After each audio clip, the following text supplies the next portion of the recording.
ako dito sa Casa Amaya. Malayo sa Imus, Cavite. Mga 20 minutes yung biyahe. Matagal ko na rin kasi customer to. Mitsubishi Lancer. Guys, yung concern ng customer, yung headlight niya, headlight bulb, walang ilaw, kabilaan. Tapos nang chinik ko, sunog yung socket. Pero kinuhaan ko siya ng voltahe. Wala akong nakuhang voltahe. Kaya nang ginawa ko, pumunta ako dito sa fuse. Ito guys, sinukatan ko. Wala akong makuhang voltahe. Dito guys yung ano niya sa ano niya, number 7. 10 amperes. Yung fuse niya. Dito sa relay guys. Yan. Tapos yan, dito yung ano niya, relay.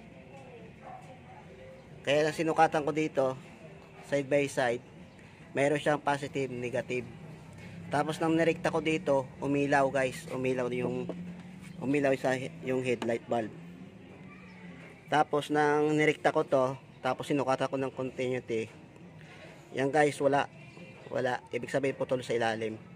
Papalitan ko to guys, pati yung headlight socket, kasi nasusunog na rin. Okay guys, bili muna ako ng headlight socket tapos ng relay.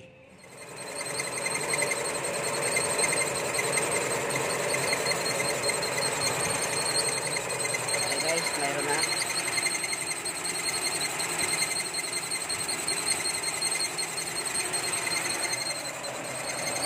Okay guys, mayroon na. Guys, ito lang ang ano, yung sira. Yung relay lang guys ang sira. Kaya walang headlight, walang high beam, low beam, wala. Tapos pinalitan ko na guys ng ano, socket. Pinalitan ko na ng socket. Ito yung luma niya.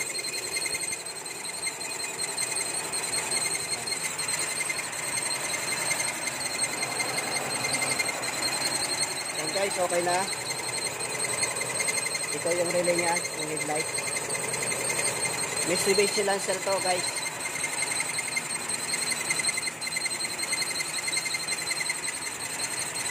Okay guys, hanggang dito na lang video. Maraming salamat sa panonood.